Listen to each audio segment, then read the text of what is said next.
Aloha and welcome to Island Connections. I'm Ibrahim Aoudé. Deglobalize to reglobalize. So we are talking about globalization. And with us to discuss this very important topic, especially now after COVID, is Professor of Sociology at UHManoaEthnicStudies, Manfred Steger. And he is also Global Professorial Fellow at Western University of Sydney, Institute of Culture and Society. So welcome, Manfred, and thank you very much for coming over to discuss this matter with us. When we were preparing for this topic, you and I, you were saying that there are some academics and thinkers about globalization and activists who talk about, well, the need is now to deglobalize, and others say, no, the need is to reglobalize. So I figured out the topic might be what I just mentioned, deglobalize to reglobalize. So could you tell us about the way in which this kind of thinking came about? Sure. First, mahalo nui, Ibrahim, for having me on your program. I'm delighted to be joining you again, and also delighted to join your viewers. I think this is a really, really important topic for a variety of reasons, and I think all of those are pretty clear. We are going through a very rough patch. I think everybody understands that. And it's actually been going on for quite a while. If you think the 21st century, so the last 20 years or so, have been marked by real amazing crises, right? I mean, think back, for example, 9/11 and the so-called global war on terror that followed afterwards. And people having a sense of terrorism, as they called it, being now a really major problem, a crisis, that the whole world is shaken by it, and people felt unsettled and anxious and worried. And, you know, in many ways, it's understandable. So that was one thing. Another thing, just a few years later, was the global financial crisis that almost brought capitalism worldwide to its knees. And, you know, the stock market was falling. People saw their savings disappear. People were wondering about the future of jobs. What will that mean? So that was another crisis that followed just a few years later. And then as we were moving into the 2010s, we got, you know, more crises. Whether you think of the refugee crisis in Europe with Syrian refugees and Pakistani refugees coming to Europe by the millions. If you think about the refugees here in Central America coming up and Mexico coming up to the United States, you know, people again felt that there was a lot of unsettling going on. So I call this period really the Great Unsettling, which sort of came to a head in 2016 around the world with the rise of populists, nationalists, like Trump in the United States. Who's now the Prime Minister, Boris Johnson of the UK, and Brexit, right? In other words, Britain leaving the European Union behind and becoming much more nationalistic. You know, think of the Philippines and Duterte, another nationalist, populist leader. Think of Modi in India. Think of Putin in Russia. So there was this turn seemingly towards nationalism that was shaking up the international order. People at the UN, at NATO were wondering what's going to happen. So people were increasingly sort of unsettled by these events. And they were saying, you know what, it looks like a world that used to be all about globalization, all about opening up, all about free markets integrating, all about goods and services and people more easily crossing borders, was becoming sort of a bubble world again. People turning inwards, people feeling very defensive, people feeling very nationalistic. So they were saying, well, you know, maybe globalization is slowing down, maybe it's even dying. And what we are seeing is we are seeing this deglobalization. That was the term that was being used. This phase of deglobalization is happening, turning away from globalization, going back to small national or local arrangements. But there was another set of commentators who were saying, well, you can't really generally say there is deglobalization going on. Yeah, to some extent, perhaps, in some areas, some dimensions, but what we're really witnessing is not deglobalization, but a reglobalization. And what they mean is a reconfiguration of various dimensions or aspects of globalization. Some of them slowing down, yes, but others actually are speeding ahead. And I hope that in this program, Ibrahim, we can sort of look at what these dimensions are and exactly how this process of sort of either deglobalization or reglobalization, depending on how you're reading it, how that really unfolds, because it really deserves to be looked at in more detail, not just in these general terms. Yes, absolutely. In fact, yesterday I was, or early this morning, like at 2 in the morning, I was writing a friend of mine who's, professor in Calgary. I was saying to him that actually in the contemporary period, let's say from 1990 on, there's 3 major qualitative shifts that happened. One was the breakup of the USSR, for sure, 9/11, and then the COVID situation, and the aftermath of each of those qualitative shifts. And in terms of 9/11, etc., the invasion of Iraq and the rest of it, and 2008, in terms of crisis of capitalism, is nearly a dress rehearsal to the larger thing that might be coming if we continue along that path, where globalization or global capitalism under the domination of the United States, that might generate a danger of war, given all these things that we see, like in Kazakhstan, Belarus, Ukraine, and all of that. So that's the war danger in terms of this thing. The other thing is that there are other some Arab thinkers talking about just what you mentioned, that in fact now we're moving away from globalization to the age of, in Arabic, if you translate it, will be the national states, but actually it's the nation state, as we think about it here. And but what they don't say is that whether that is still capitalist or not, and whether that would create like capitalist crisis or not. We know from like value theory of labor and the accumulation theory, etc., that in fact the entire world, including Russia and China, that people think of it as communist, whatever, is really state capitalist, China in particular. And therefore, they cannot really escape the accumulation crisis that's happening because of high technology and electronic revolution coming into production. How do you think about that kind of stuff in terms of deglobalization or reglobalization? Yeah, I think what you said at the end especially is really, really important. And that is sort of the shift, right? The latest crisis in all of this is, of course, the COVID crisis. A global pandemic unsettling people even further. And the fact that all of a sudden, people get locked down and can't travel anymore, and borders are being reinforced. So there's this sort of turn towards nationalism on one hand. On the other hand, as you just said, Ibrahim, there is also increased digitalization, right? Everybody's going online. Zoom all of a sudden is emerging.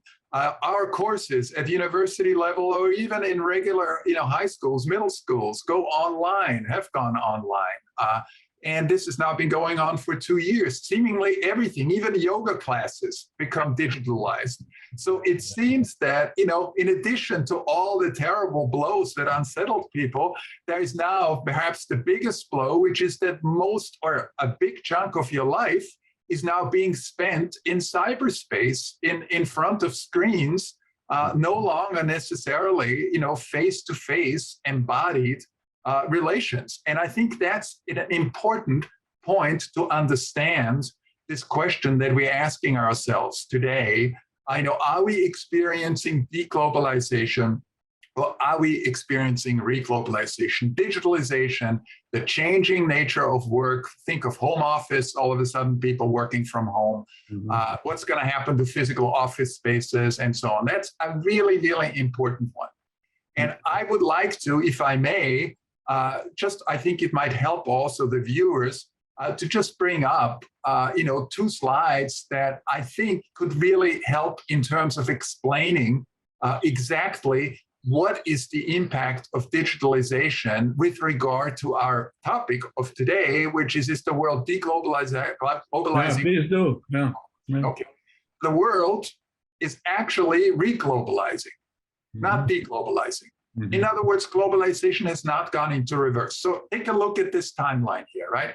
It's capturing roughly a decade from 2005 to 2015. And you can see there are 4 graphs here in different colors. And what these graphs are showing are transnational flows, international global flows of what?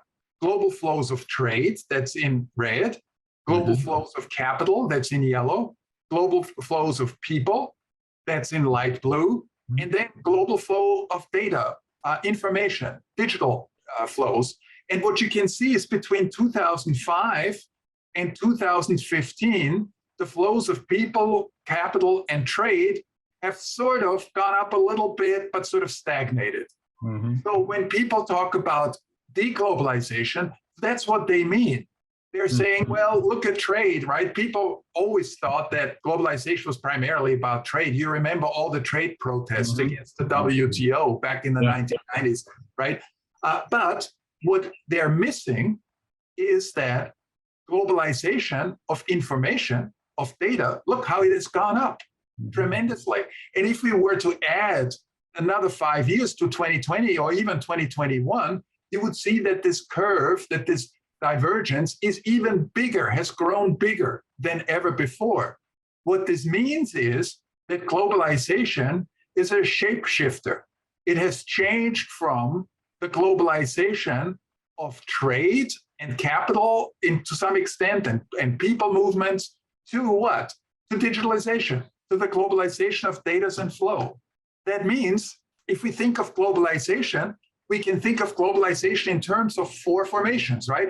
As I just showed, the globalization of people, the movement of people, the globalization of ideas, that's disembodied globalization, objectified globalization, the globalization of things, and things can be small objects like viruses or CO2, or large objects like tradable commodities, right? Or globalization of organizations, that would be the 4th one.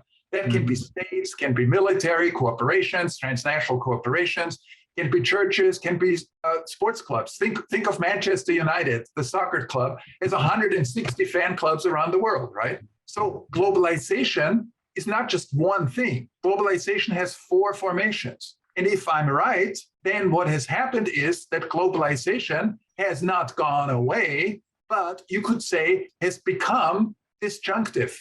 What I mean by disjunctive is it has become uneven. And that means the big circle here is digital. Digital globalization in terms of velocity, of speed, it's gotten much faster. And objectified globalization and institutions of globalization of institutions, globalization of bodies, of people traveling because of COVID and other issues, has been falling behind. So what we are seeing is that globalization is still important in terms of speed, but speed is measured in terms of digital globalization. And my final point here is you can also think of it in terms of extensity. In other words, how sort of what chunk of the globalization pie is being eaten up by digital globalization, by disembodied globalization. You can see that it gets bigger and bigger, and it takes a bite out of objectified globalization, commodities, trade.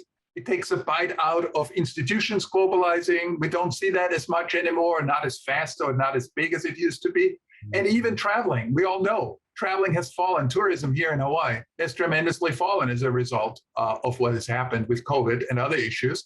So what we are seeing is that disjunctive, uneven globalization, not deglobalization, but one part of globalization has become extremely powerful and is sort of devouring the other parts of globalization, which means that if we think of globalization as connections, as mobility across borders, then what has picked up is the movement and connections of data and information at the expense of people, institutions, and things. So I just wanted to show this to your viewers so they get a sense of what my argument is, right? My argument is that we are seeing this gigantic reconfiguration of globalization around what? Around data, around ideas, around information, around images that are electronically transmitted. Yeah, that's wonderful, Manfred. Your discussion generated a number of questions. One is the question of US domination of global capitalism, especially after the breakup of the USSR, which is one qualitative shift in the contemporary period. So it is capitalist globalization. And there was with this domination unipolarity in terms of politics, military, blah, blah, blah, etc. This began to shift, especially since 2008 with Russia entering Georgia because the US was trying to isolate and encircle Russia and all of that. That was like because of rivalry and animosity, etc., for the US to remain the dominant power in terms of the global capitalism. That has been going in crisis, as we mentioned, 2008 as the dress rehearsal for the thing that are coming. And so if you have like now globalization, I mean, you cannot get rid of globalization. That's one I'm sure of. It's a matter of how you can reconfigure it, etc., given rising rivals or enemies to US domination that who would like to have like multipolarity rather than unipolarity in terms of the capitalist globalization, which is a capitalist system in the 21st century. That's one question. I mean, what do you think about what I just mentioned? Another maybe corollary to it in terms of all these wonderful figures and charts that you had is the question of like they are segmented into like, institutional and all of that. Despite this segmentation, don't they, all of these things, don't they constitute one unified entity where there is, shall we say, unity and strife of the opposite according to dialectics, So, yeah, if you would. Well, let's, thanks. These are great questions. Let's take your first question first, and that is capitalism, global capitalism, and US domination of global capitalism. How does that fit into, this question of deglobalization or reglobalization, and into my theory that we are actually looking at a reconfiguration, a reglobalization rather than a deglobalization? I think the way it fits into is if you think of the composition of global capitalism, say 10, 15 years ago, right? The biggest players were US-based transnational corporations, but what sort of corporations, right? Corporations that were primarily about two things, about retail, trade, commodities. So Walmart was one of the largest transnational corporations in the world, right? US-based, of course, based in Arkansas. The second important transnational corporations were US-based oil, fossil fuel companies, oil, particularly, players like Exxon and so on. One of the largest corporations in the world. That has, in the last few years, tremendously changed. What are we seeing now? The largest corporations are no longer, even banks, right? US-based banks also used to be big players. Now we are seeing the top 5 largest transnational corporations, in other words, the big players of global capitalism, are US-based big tech companies. So we are talking about Facebook. We're talking about Google. We're talking about Twitter. These are the major corporations, which in a way makes my argument, right? What does this mean? It means that, number one, the US domination of capitalism still hasn't changed, even though China is stepping up to the plate, other countries are stepping up to the plate. As you pointed out, there are capitalists, state capitalists, but capitalists nonetheless. But the big players are still in the United States. So the United States is still sort of dominating global capitalism. But the segment of capital that represents digital, here's my point, right? I was talking about digitalization, all of a sudden has come to the fore. They are now the big players. They are now the ones who dominate. No longer Walmart, no longer Exxon. Those have fallen out of the top 10. And instead, what you're seeing is the big digital ones. And that's where China is moving into as well, right? Think of, the Chinese, equivalent of Twitter and Twitter and so on. Yes, exactly. So that is sort of confirming what I'm saying is, number one, capitalism is still dominated by the US, but there's a different sector of capitalism that is now dominant. So within the game of capitalism, there's a new team. That's number one. That sort of knocked it off, right? But generally, the game is still the same. That's one question, or one response to your first question. My response to your second question about, well, isn't this really sort of unified? I mean, you're breaking it up into these 4 formations and so on and so forth. And what about the dialectic? Well, the way I'd like the viewers to understand what I'm trying to say is by means of just an allegory or a metaphor, right? Think of our planet, right? I'm into globalization, so I always think about planets, or I always think about the whole world. And what we know about our planet is that our planet is made up of different tectonic plates, right? There's the African plate, there's the Asian plate, there's the Pacific plate. We all know that. And we're in the middle of the ring of fire, which is important because it means that the plates are broken up in terms of these zones where they rub against each other, where earthquakes happen, where mountains are being generated, and so on and so forth, right? And these plates moving at different speeds and in different directions. So I see globalization very much along those lines. You have, in my case, these 4 major tectonic plates: bodies, data, things, and organizations.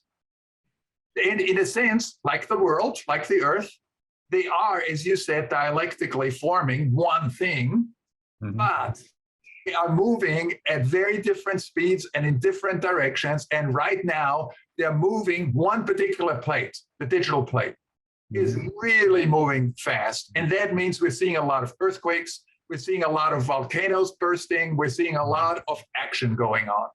And so in that sense, I think you're absolutely right. We have to look at it dialectically by saying, yes, they are all part of the globalization system. But if we really want to understand the current action, the big player is disembodied digital globalization. That plate is really active and impacts all the others. So therefore, it requires and deserves more attention than ever before. Absolutely. So that's why I wanted to, underscore that kind of unity and strife. Yeah. So that's good. Now, like you have Google and all this networking in terms of information and etc. is moving, and it's huge.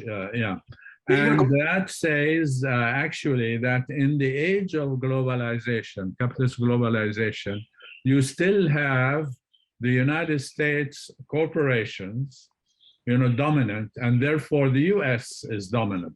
You see that the kind of stuff. So there is here then a relationship between, quote unquote, the nation state of the United States and capitalist globalization domination. That's why the US has the largest military on earth and has like about 800 bases and installations around the world to maintain or try to maintain its dominance. The other thing is that it has rivals and enemies, like, the US looks at China as an enemy for all practical purposes, given what's happening now in the South China Sea and Afghanistan. Even they withdrew, but they're trying to make trouble and all of that kind of stuff. What's happening in between Russia, the Ukraine, and NATO, and all of that. Now wondering, like trying to figure out who is correct and who's not correct, etc. It's like competition, rivalry, and animosity for domination. And as you mentioned, China is going TikTok now, it's going Huawei, etc. 5G is huge, and so forth. But the main thing, given this reglobalization, whatever, is something like, Liana Petronik. She wrote, an article a couple of years ago on China rising in the Middle East and all of that kind of stuff, and showing that even though that is rising, etc., the fact of the matter is that China or the global capitalism as a whole, regardless of who is dominating it, on whether it's unilateral or multilateral in terms of actions like military and otherwise, that it cannot escape the accumulation crisis, because as we saw in the 2008 global financial crisis, what happened, and that what is coming, given that COVID really exposed the crisis of capitalism as it develops further. So that is to say, whether it's now reglobalization, which I think it is happening because of what I agree with you completely, is that it still cannot escape the question of accumulation. And then the change in labor power. If you have like all artificial intelligence, and you have like all robotics and computers, especially like gig workers from home, and that's gonna expand homelessness, gonna expand poverty, blah, blah, blah, etc. So, okay, there's reglobalization, but, and we establish who is in control and who's competing for different kind of control, etc. But what would happen to the larger mass of population who are undertrodden, middle class and lower? Well, I think that first of all, just for the viewers, accumulation crisis of capitalism really refers to, I'm going to simplify it, and I'm going to basically explain it to you by saying what capitalism needs to do is it needs to grow or else it dies. So capitalism always has to sort of accumulate, get bigger in order to generate profits for the capitalists. If these profits are falling for capitalists, then we're going into what's called a recession. If they're really falling badly, we're going into a depression, because it means that capital can no longer hire people who basically generate the profit that the capitalists depend upon, right? So they have to lay people off, there's unemployment, there's no growth, there's a recession, there's a depression, and ultimately if capitalism doesn't pull out and somehow generate profits, it's gonna collapse. It's gonna be basically like any system, it's not going to function anymore properly. So when we talk about accumulation crisis, this is what we mean, right? That's sort of a falling rate of profit, the inability of capitalism to grow, and therefore the inability of capitalism to hire labor, which in turn then sort of generates the profits for the capitalists. And we've seen that comes in circles, right? We've seen that in the 1930s with the Great Depression. We've seen it, as Ibrahim just said, in 2008 with the global financial crisis. Capitalism periodically runs into these accumulation crises, or you could say crisis of falling rate of profit, right? Now, I think that there is absolutely no reason to believe that we are not going to have another one of these crises. The question is it going to be the sort of, if you look at the main stage of where this crisis may be brewing, right? Is it the main stage, this sort of rivalry that Ibrahim was talking about, that's heating up between certain nation states, particularly the dominant one being the United States. But increasingly, right, by 2030, China is going to have a bigger GDP than the United States. Is it going to be sort of this interstate rivalry between the United States and China, and Russia is another player? Some people say India may emerge as a player. Some people even think that, well, maybe down the road we might be thinking about places like Indonesia possibly becoming very important. Other countries around the world. That's one stage. Or we also have to take into consideration another stage, because all of these nation states have as their opponents not just other nation states, but they have common global opponents. The first one is the deteriorating natural climate, man-made.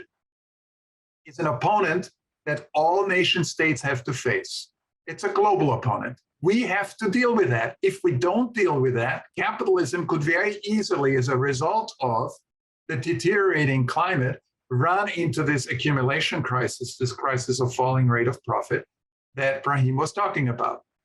The second common global opponent that all these nation states have is, and we all can relate to that right now, is health issues, pandemics. We are now in the middle of a major one. Who knows how long this is going to drag on? So far, capitalism has been trying to do all kinds of contortions to sort of get through this mess. But we are now seeing increased inflation. We might soon see increased unemployment, even though right now there seem to be a lot of jobs available. But a lot of jobs are available because people were supported by states for, during this crisis, had some extra money. But what if those supports run out, right? Then we might also see, in addition to inflation, unemployment, stagnation of economics, and we're going to see this accumulation crisis as a result of the pandemic.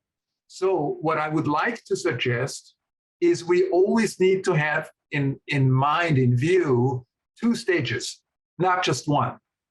One stage is the stage of the interstate rivalries that Ibrahim was talking about, that is very real and very obviously serious, especially if you think about nuclear proliferation. The second stage, however, is the global stage where all nation states are confronted with serious global problems that could, each one of them could bring down global capitalism.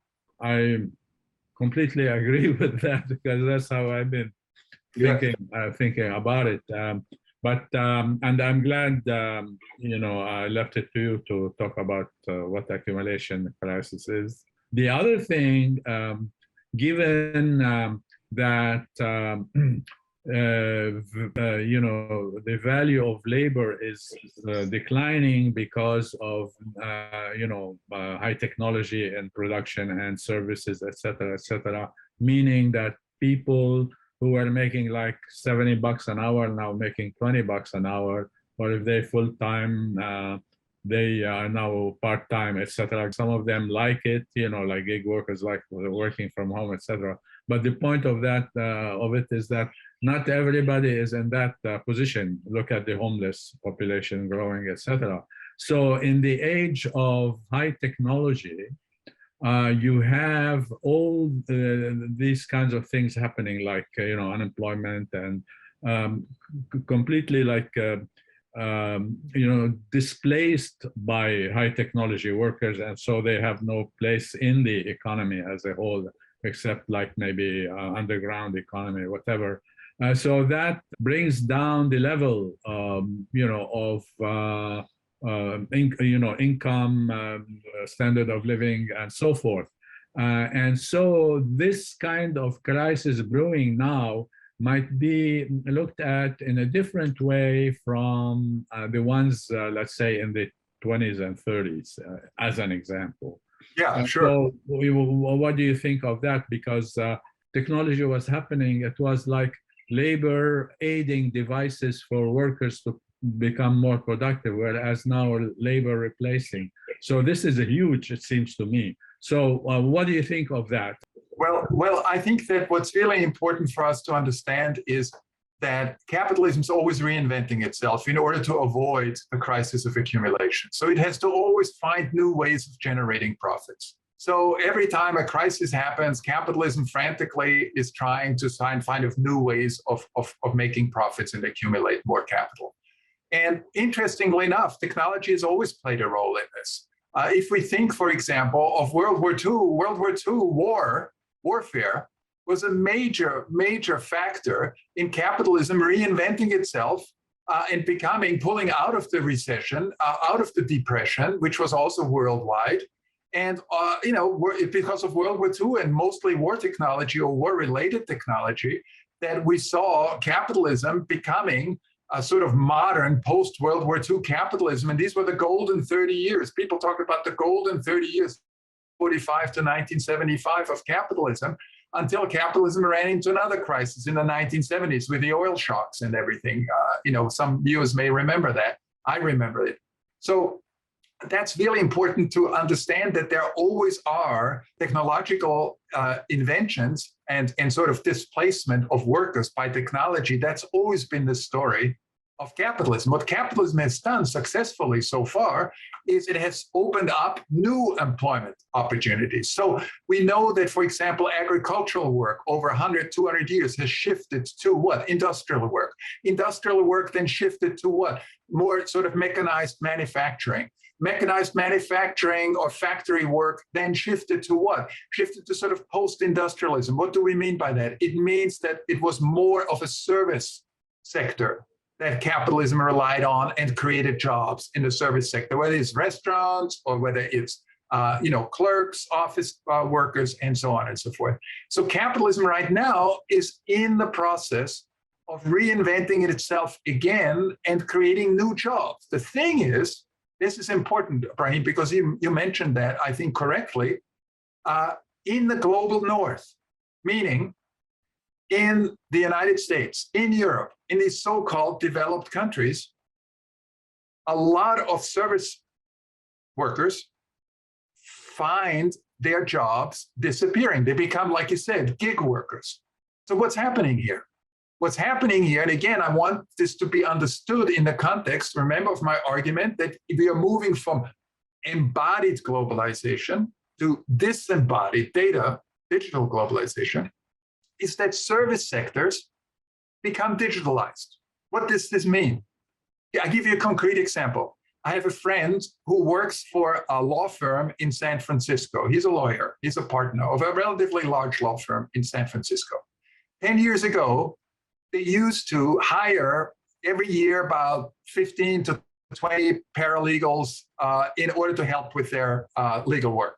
And they were all drawn from the Bay Area, and they would commute to their offices. And at the end of the day, they would go back and they were paid a certain salary, which was according to the market in San Francisco and the Bay Area, right? He told me that 2-3 years ago, they used digital platform applications to hire paralegals, no longer from the Bay Area, real people, physical people. They hired real people from where? From Pakistan, paralegals. In other words, they are telemigrants. They're doing exactly the work that the commuters from the Bay Area, physical people from there, were doing previously. They're doing it online. They're doing it from Pakistan. And guess what? The law firm gets away with paying them the going rate that applies to Pakistan. So in other words, they're getting maybe a third, if that much, from the salaries that paralegals would get in the Bay Area. Now, interestingly enough, this means that jobs have disappeared for physical paralegals in San Francisco. So that's what people are complaining about. I have to do gig work, I have to do project work, I no longer have a steady job, my job is precarious. That's true for the people in the Bay Area, but it ain't true for the people in Pakistan. There are a whole bunch of paralegals who got what's for them pretty well-paying jobs, and in a way secure jobs, because my friend is telling me, we really like the job that they're doing, and we're gonna keep them on for quite a while. So we have to be very careful when we're talking about jobs disappearing, also about jobs reappearing. In other words, what capitalism is doing, what it always does, it's called the race to the bottom. it always tries to lower its labor costs by finding labor that would do the same sort of labor at a cheaper price. And now the game is global. And it's not just global in terms of manufacturing. We're used to that, right? China is the manufacturing center of the world, has been for the last 3 decades or so. Now we are seeing a digitalization of the service sector. So in other words, a reappearance of jobs that were lost in the United States that come back in the global south. So it's a big reshuffling, again, reconfiguration of global capitalism that we are looking. Is the net outcome of this a loss of jobs? Yes or no, or a gain of jobs? Well, I can tell you, I looked at the latest numbers, and the latest numbers are telling us that worldwide, capitalism has created roughly as many jobs as were lost. So in other words, we are not really looking as a result of automation, as a result of digitalization, yet at a global net loss. But this doesn't mean it has to stay that way. Automation may go in many different directions, but the judgment is out right now as to whether on a global level, we are really seeing a disappearance of jobs or not. That's very true, in fact. But that, doesn't say that actually unemployment or poverty in Pakistan, for, this example, has became lower. You know what I'm saying? Because you have sectors of the population that basically unemployed, permanently unemployed, etc., because of the structure of capitalism in that unit, called Pakistan. Yeah. Rahim, what we know is an interesting thing is that the countries that have done very well under globalization, say 20 years ago, like the United States, like Europe, like Australia, generally speaking, the workforce has not done well in those countries. Wages have stagnated or even gone down, jobs have disappeared. So they have suffered as a result of that sort of globalization that we've looked at. We also know that very poor countries, say Mali in Africa, or places, very poor countries like Bolivia in Latin America, they have suffered too. They haven't really benefited at all. However, places like Pakistan, places like China, that used to be, quote, developing areas, but had a certain education infrastructure that was able to sort of educate people to serve global capitalism in those capacities, they have done very well. The average income has actually gone up for those places. Now, again, this is just a snapshot. Yeah. What we are seeing is that capitalism is all onto its old tricks, which means that the bottom line is generation of profits. But capitalism, even if it's US-based, doesn't care ultimately where the profits are being generated. I'll give you another example. McDonald's. McDonald's has roughly 12,000 franchise locations in the United States, but 30,000 around the world. 2/3 of the profits of McDonald's are being generated outside of the United States.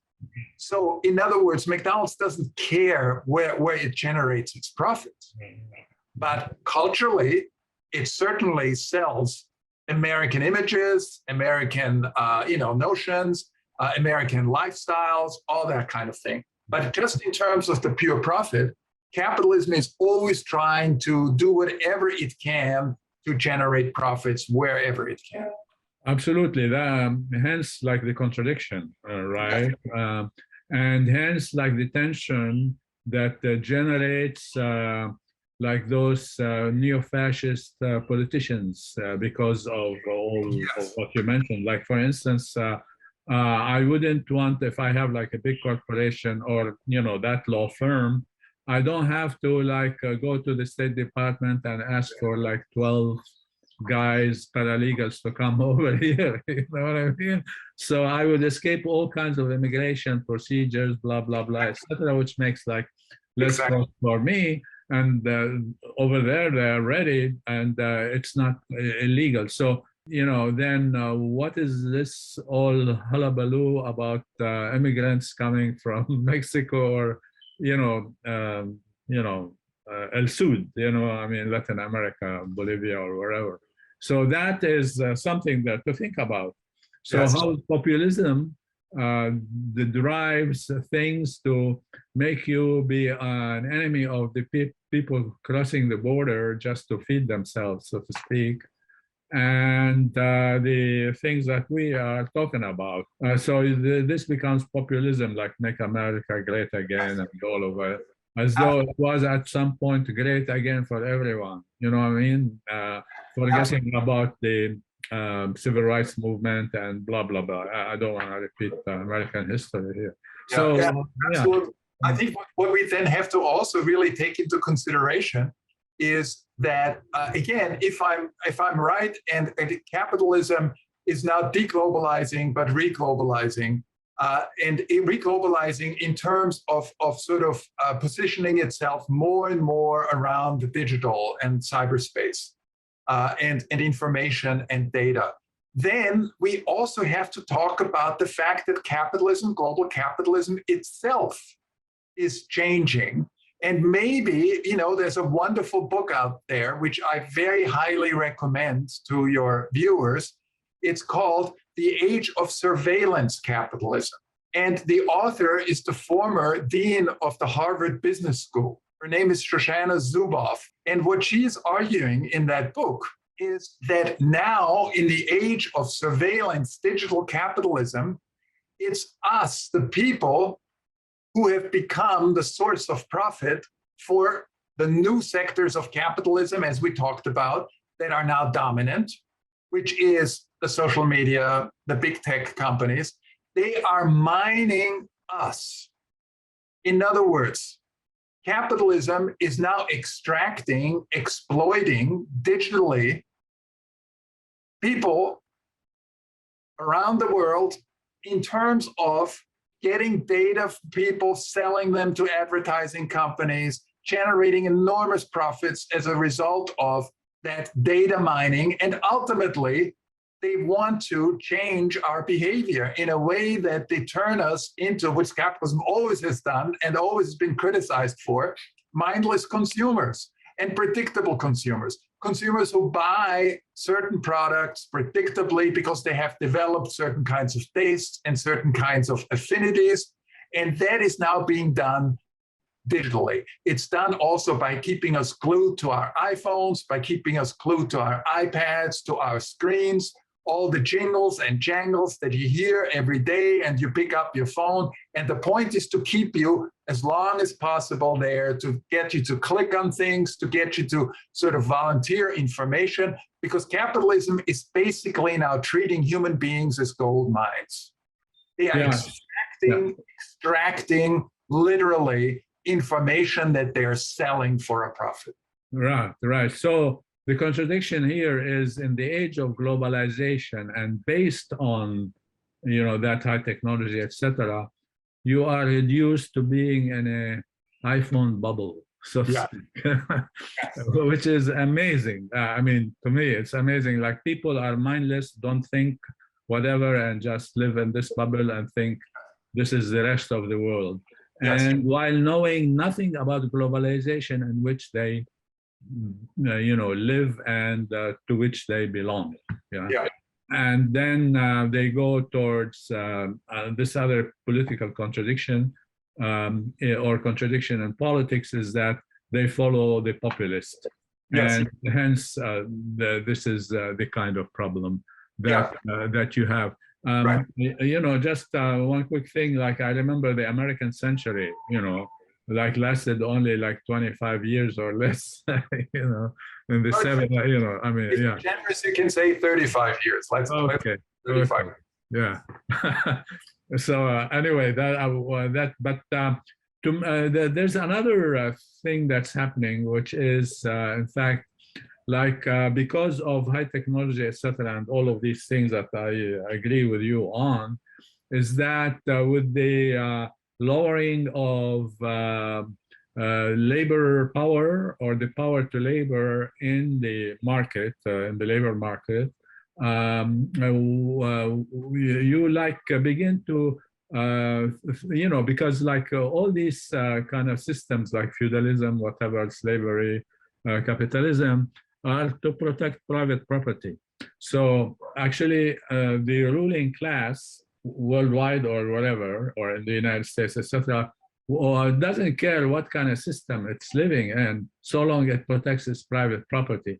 Hence, we can see now, because of populism, etc., the rise of fascism, to try and have a social base for these fascist for a fascist state, like in the United States, the merger of the corporation and the state, that's the scientific definition for fascism, is there for all practical purposes. Might be a neat tightening here and there, but now they need to have like a social base for fascism here in France, in Germany, in Poland, blah, blah, blah, etc. And so that's the danger in terms of, although you are, depending on globalization, you're trying to, in a populist way, get out of it, and you know that you cannot, but you wanted to protect your private property, and therefore, in protecting your private property, you don't care what system you would bring about to protect private property. You're not wedded to capitalism as you were not wedded to feudalism or slavery, etc. So the main thing, though, is that the majority of the population, south and north, in the northern hemisphere, southern hemisphere, would remain like at the lower end of the totem pole. So what do you think of that? Yeah, I obviously, the global inequalities are vast, and I don't suggest that they're going to go away anytime soon. Capitalism exploits inequalities and needs inequalities in order to stay alive, right? Because if you don't have poor people that are willing to work for much less, you can't really generate the kinds of profits that capitalism needs in order to keep growing. For me, one of the real questions that you're bringing up here is, why all of a sudden, if capitalism becomes digital and more digitalized, why is it also becoming more it seems to becoming more nationalistic, or populistic, as you just said correctly, what's the point? Why is it authoritarianism? Why do people sort of listen to these strong voices? I think one of the reasons is, going back to what I said at the beginning of the show, if you remember, I sort of characterized the last 25 years as the great unsettling. There have been tremendous changes, and changes always unsettle people. What used to be familiar, what used to be normal, no longer is normal in all areas: economic, political, cultural. And when people feel that things are changing very quickly and they're not in control, they're anxious. So they are looking for people like Trump who say to them, I alone can fix it. Listen to me. I know where it's going, and just hand over power to me, and we don't need this debating club of Congress. I'm just going to set things up, and you're going to be safe in this terrible time of unsettling. I'm going to make you safe. And what also helps in a time like this is the internet. This is digital globalization, the rumor mills, the conspiracy theories, the social media, that sort of reinforcing images of, look, it's not your fault that all of a sudden you're being more exploited or you're losing your job. It's really the fault of some other. And who is the other? Well, the other can be Black people, they can be immigrants, that can be women who all of a sudden move into these positions of power. So that is being exploited as well. So you can really have both at the same time. What we are seeing is, you can see on one hand that we're becoming more nationalistic because people are worried and anxious about all these changes. And at the same time, it's those very nationalists like Trump who are using Twitter and digital tools to become the sort of political authoritarian figures that they are. Yeah, let me, because we have like maybe 4 minutes, so I wanted to talk about your new books, so that's important. One is Globalization. That's not new, but very important. And you have it. That's one. Then, it's actually a new edition. It's the 5th edition that came out last year. Right, yeah. But it's like, added onto it, or updated. Yeah. Okay, that's great.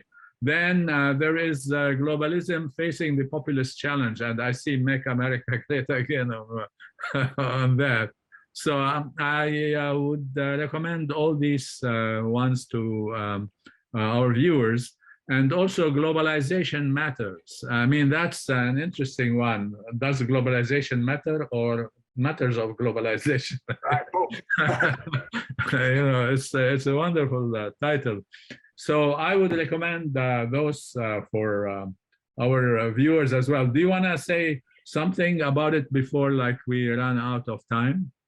We still have like maybe 3 minutes. Yeah, actually, the subtitle of the last book is sort of about the global in unsettled times. And what I really want to say sort of in closing is that all the certainties and familiarities that we have been used to, are sort of like, as Marx put it, melting. Everything that's solid is melting into thin air. We are in a period where uncertainties, volatility. I mean, think of the stock market, up and down, up and down, up and down. Nothing you can rely upon anymore. And even capitalism itself is now saying, well, maybe we don't really need currencies. Maybe digitalization, we need cryptocurrencies. And again, who exactly how does this work? People don't really understand all of those things. And every time we have changes like this that unsettle people, it's a dangerous time for democracy. It's a dangerous time for people power. It's a dangerous time because you get these demagogues, these authoritarian fascist leaders like Trump and others to come on stage and try to convince people and tell them, don't be afraid, just hand over power to me and everything is okay. So I think what I would like to leave our viewers with is even though it's very unsettling, it's frightening, it's scary, the way to deal with these massive changes is not to hand over your power to some big daddy who promises you the world. The point is to organize with other people to do what? To always oppose powers that grab either your money or your decision-making power or whatever away from you, and co-organize with other people in order to reach, I think, one of the most important ideals that humanity has ever sort of become aware of, and that's equality. Because ultimately, we all interdependent. So we all need to respect each other and work for a world that is more just, and you have to make a difference. Yes, I agree with you on that, because my concern is always with the downtrodden, which have been increasing globally.